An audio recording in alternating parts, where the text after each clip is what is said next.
Welcome to Crime Story with Camila. Today we talk about the chilling story of the tragedy of a man driven to kill. Stay tuned as we delve in. Every neighborhood has its secrets, hidden behind closed doors, whispered in hushed tones.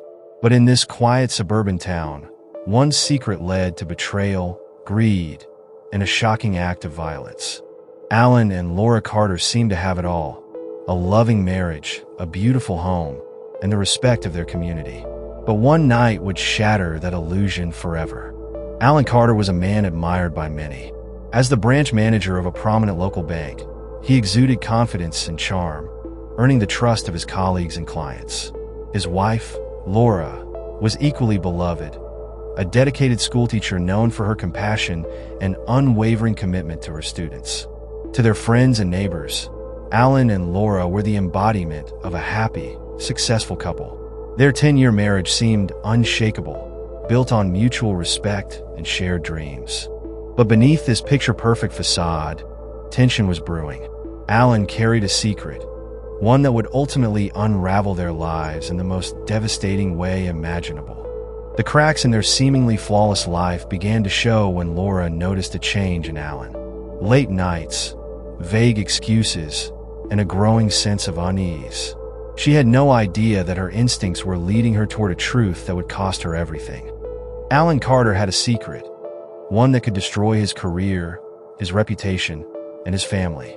For months, he had been skimming funds from the bank he managed, carefully manipulating accounts to cover his tracks. But as the pressure mounted, so did his mistakes. Laura had noticed Alan's late nights and unusual behavior, his growing paranoia, the way he avoided her questions about work. At first, she chalked it up to stress, but soon, she began to suspect there was more to the story. What she discovered would shake her to her core. Bank records, falsified accounts, and transfers to an untraceable offshore account. The man she thought she knew had been stealing hundreds of thousands of dollars. Laura was torn. She loved her husband, but the weight of his crimes and the risk to their future was too much to ignore. That night, she confronted him. Alan said to Laura, "What's all this, Laura?" Laura responded to Alan, her husband. "Explain this, Alan. I found these in your office. You've been stealing from the bank." "Our bank?" Alan said. "Laura, it's not what it looks like." "I can explain," Laura responded. "Explain?" "You've embezzled hundreds of thousands of dollars. Do you have any idea what this means? If they find out, you'll go to prison. We'll lose everything." Alan said, "I didn't have a choice, Laura. The bank was cutting my bonuses. We got the mortgage, the car, your school loans. I was trying to protect us." Laura responded angrily. "Protect us? You've put everything at risk. I can't keep this a secret, Alan." "I won't," Alan told his wife. "Don't you dare, Laura. You think they'll just let me go if you turn me in? This isn't just about me. It's about us, our family. If you report this, you'll destroy everything we've built." Laura responded, "I'm sorry, Alan. I have to do the right thing. I'm going to the authorities tomorrow." Alan said to her, "You don't understand what you're doing, Laura. If you go through with this, you'll regret it." Laura responded, "I'm not afraid of you, Alan." Alan Carter was cornered. The walls of his double life were closing in. He knew that by morning, Laura would expose his crimes to the authorities, and with them, his reputation, his career, and his freedom would be destroyed. Laura said to herself, "I can't stay quiet about this. I'll go to the police first thing tomorrow." He doesn't want to listen to reason. In that moment, fear and desperation consumed him. Alan convinced himself there was only one way to silence Laura and protect his secret. As Laura prepared to end their nightmare, Alan was preparing to ensure it would never leave the walls of their home. Laura, turning slightly, "Alan, what are you?" Before she can finish, Alan swings the vase, striking her on the side of the head. The blow was fatal. Laura Carter, a devoted wife, mother, and teacher, lay lifeless on the cold kitchen floor. And in that instant, Alan became both a criminal and a murderer. Alan said, "This wasn't supposed to happen. What have I done?" Overcome with panic, Alan devised a grim plan to dispose of Laura's body. He drove to a remote wooded area, praying that no one would follow his tracks. Alan buried Laura in the dead of night, convinced that he had erased his crime. But what he didn't realize was that the truth would soon surface. and his life would spiral into chaos. Laura Carter was supposed to meet a friend for breakfast that morning, but when she didn't show up and didn't answer her phone, concerns quickly grew. Her friend reported her missing, and it wasn't long before the police arrived at the Carter residence. Alan said to the detective that Laura left early this morning. She said she needed some time to clear her head. I thought she'd be back by now. Detective asked Alan, did she take anything with her? A phone? Wallet? Keys? Alan responded, I think she took her purse. Honestly, I was still asleep when she left. From the start, Alan's story raised suspicions. Neighbors mentioned hearing raised voices the previous evening, and Laura's car was still in the driveway. The details didn't add up. Officer noticed something and called out the detective. Detective, you might want to see this. While Alan tried to maintain his composure, the evidence began to tell a different story. A story that would soon unravel his lies. Laura's friend said, Laura was scared. She told me she found something about Alan, something illegal. She said she was going to report it. With this revelation, the investigation shifted focus. Detectives began to dig into Alan's finances, uncovering the embezzlement Laura had discovered. And while Alan thought he had covered his tracks, he couldn't anticipate what would come next. The hunt for the truth and for justice was just beginning. The investigation took a critical turn when detectives searched Alan's car. Hidden in the trunk, they found a dirt-covered shovel and fibers that matched the blanket Laura was last seen with. Detective Reed said, the soil on the shovel matches samples from this area, just outside of town. We need to search there immediately. Hours into the search, one of the cadaver dogs alerted near a shallow grave. What they found confirmed their worst fears. Laura's body was discovered, wrapped in the same blanket Alan had used to conceal her.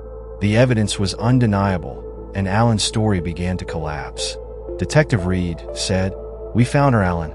The soil, the fibers, the blood, it all points to you. It's over. Alan sadly said to the detective, you don't understand. It was an accident. We argued, she slipped and hit her head. I didn't mean for any of this to happen. Detective Reed responded to Alan, an accident doesn't explain the shovel, the grave, or the blood you try to clean up. Tell the truth, Alan. Alan finally said, she was going to ruin everything. I didn't know what else to do. Alan's confession sealed his fate. In his desperation to cover up his crimes, he had taken the life of the one person who trusted him the most. With Alan's confession and the overwhelming evidence, the case against him was airtight. But for those who loved Laura, no conviction could ever bring her back. Months after Laura's tragic death, Alan Carter stood trial for her murder. The prosecution painted a damning picture of a man who prioritized greed and self-preservation over the life of his wife. Prosecutors said, Alan Carter didn't act in the heat of passion. He planned this crime, covered it up, and hoped to escape justice. But the evidence tells the truth Laura no longer can. Her blood was found in their kitchen. Her body was buried by his hands. And his confession? It's the final piece of this tragic puzzle. Defense attorneys said, yes, Alan Carter made terrible choices that cost his wife her life. But this wasn't premeditated murder. It was a tragic accident fueled by fear and desperation. We ask you to consider manslaughter, not murder. Judge, members of the jury, you are tasked with deciding whether the defendant is guilty of first-degree murder, second-degree murder, or manslaughter. Take your time to deliberate. Juror number 1 said, the evidence is overwhelming. He confessed to killing her and burying her body. That's murder, plain and simple. Juror number 2 also said, but was it planned? Or did he panic and act impulsively? There's a difference. Judge finally said, will the defendant please rise? In the case of the state versus Alan Carter, we find the defendant guilty of second-degree murder. Alan Carter was sentenced to 25 years to life in prison for the murder of his wife, Laura. While justice was served, it was cold comfort for those who loved her. Laura's story serves as a tragic reminder of how greed and deception can destroy lives.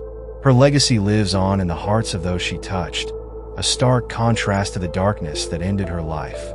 The tragic end of Laura Carter's life left a void that could never be filled. Her laughter, her kindness, and her unwavering dedication to justice were extinguished by the very person she trusted most. Her students remember her as a beacon of hope and inspiration. But behind the smile she gave them, Laura carried the weight of uncovering her husband's darkest secrets, a burden that ultimately cost her everything. Alan Carter now spends his days behind bars, haunted by the choices that destroyed not only his wife's life, but also his own. In his quest to protect himself, he lost everything that truly mattered. For Laura's loved ones, the pain remains, but so does the determination to honor her memory. They hope her story serves as a warning that greed and lies inevitably lead to ruin. Laura Carter's legacy is a reminder that even in tragedy, the truth can shine through. May her story inspire others to choose integrity and courage, no matter the cost. Thanks for watching. For more interesting videos, please subscribe.